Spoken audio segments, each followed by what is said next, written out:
చెప్పండి sir. ప్రమోషన్స్కి hero support చేయట్లేదు అనేసి వినిపిస్తుంది. అది ఎంతవరకు వాస్తవం ఏంటి? సుధీర్ ఈరోజు కూడా రాలేదు.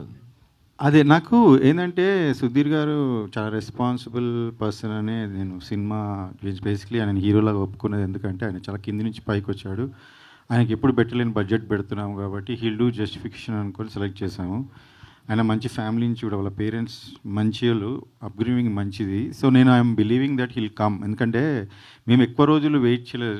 చాలా రోజులు ఇప్పుడు సినిమాని ఆపి దాన్ని కరెక్ట్ చేసుకొని ఫినిష్ చేయడానికి మాకు టైం పట్టింది. అందులో మళ్ళీ ఇప్పుడు ఛాంబర్లో ఇష్యూ ఉంది. ఆ ఛాంబర్లో వాళ్ళు డిసిషన్ తీసుకునే వరకు నేను ఎక్కువ డిస్క్లోజ్ చేయలేను. So we are waiting for the chamber to take decision. Once it come వచ్చేస్తారు. ఆయనకి ఎందుకంటే ఆ డైరెక్టర్ ఆ టీంతో కొంచెం ఉంటే ఎట్లయినా కొంచెం తీసుకొని డిసిషన్ ఆయనకు కూడా టైం పడుతుంది కాబట్టి we are waiting. We don't have anything against him.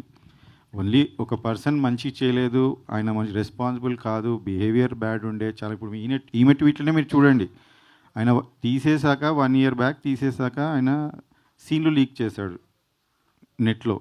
A cinema సీన్లు ఏ డైరెక్టర్ అయినా చేస్తాడు, అలా సీన్లు లీక్ చేస్తే ఛాంబర్కి వెళ్తే ఛాంబర్ ఆయన మీద పోలీస్ కంప్లైంట్ ఇవ్వమని ఇచ్చాం. ఫైల్ అయినాక ఈ రోజు కాక చెప్పలేదు మీకు, పోలీస్ కంప్లైంట్ ఫైల్ అయింది, కోర్టుకి ఆయన పంపించారని ఇప్పటిదాకా చెప్పలేదు. ఎందుకంటే అది సుధీర్ గారి లైఫ్కి ఎఫెక్ట్ అవుతుంది, ఒక మూవీకి ఎఫెక్ట్ అవుతుంది, ఇంతమంది కష్టాలు ఎఫెక్ట్ అవుతుంది నేను చెప్పలేదు.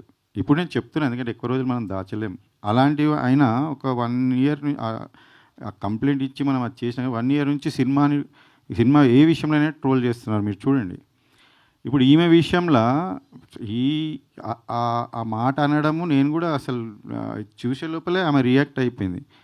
ఎందుకంటే she's like that, she's very straight.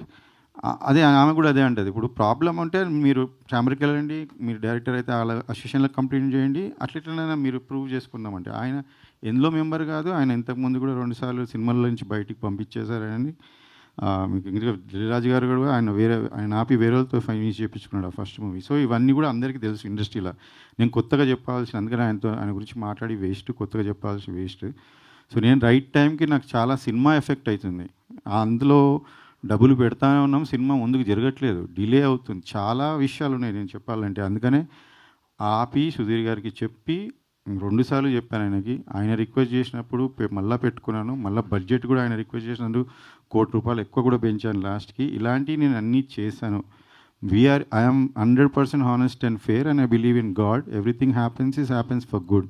So ఇప్పుడు కూడా ఇది సినిమా చేసుకొని ఇంతవరకు వచ్చామంటే కూడా ఒక స్టేజ్ నుంచి వీఆర్ రియలీ గ్రేట్ఫుల్. అండ్ ఇది ఒకటే చిన్న లాస్ట్ హడిల్ ఇస్, సుధీర్ గారికి తొందరలో వాళ్ళ గురించి తెలుస్తుంది. ఆ తర్వాత ఆయన వస్తాడు, ఛాంబర్ కూడా ఉంది కాబట్టి వాళ్ళ దగ్గర వాళ్ళ ముంగట డిసిషన్ ఉంది కాబట్టి ఐఎమ్ హోపింగ్. ఇప్పుడు నేను ఆయనని మీ మీడియా ద్వారా కూడా నేను ఆయన ఇప్పుడు కోరుకుంటున్నాను, ఇది మీ మూవీ, మీరు యాక్ట్ చేశారు, నాకు మీ మీద ఏమీ లేదు, మీరు కూడా ఛాంబర్లో చెప్పారు శేఖర్ గారితో ఏం లేదని, ప్లీజ్ రండి. ఎందుకంటే ఈ మూవీని రీచ్ చేయడం, ఉన్న మంచి మెసేజ్, మంచి మూవీని ముందు తీసుకోవడంలో మీ పాత్ర కూడా ఉంటే మీకు సంతోషం ఉంటుంది. This is the best, I'm telling you, ఆయన క్యారియర్లోనే ఇది best movie so far. So ఆయన కూడా పార్ట్ ఆఫ్ దిస్ ఉంటే మాకు సంతోషమే. So I'm hoping that he'll consider and he will come soon. Okay, మనకి ఇంకా ముందు ఈవెంట్లు ఉన్నాయి, వస్తారని ఆశిస్తున్నాను. ఓకే.